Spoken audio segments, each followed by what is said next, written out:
针对立法院国会这款法案的争议，那伫咧立法院外口有真侪民众抗议，南部真侪民间团体嘛伫咧高雄捷运美丽岛站同齐徛出来呼吁立法院将这法案退回定审。明仔载要召开议会，嘛会阁发起反对的行动。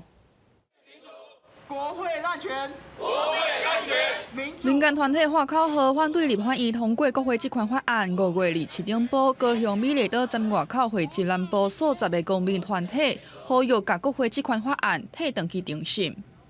不只是说可能有违反宪法的问题啊，那更何况它有一些部分也因为涉及到人民的权利义务，那它其实也没有考虑到是不是会造成一个过度跟不当的影响。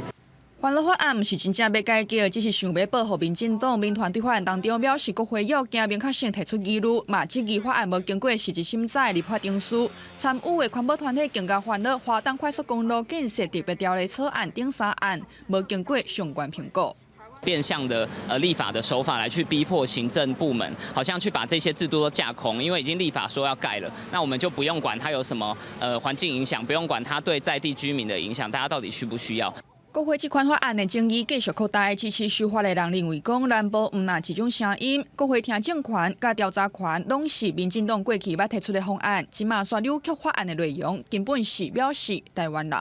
民进党人不断的扭曲造谣、藐视国会罪的内容，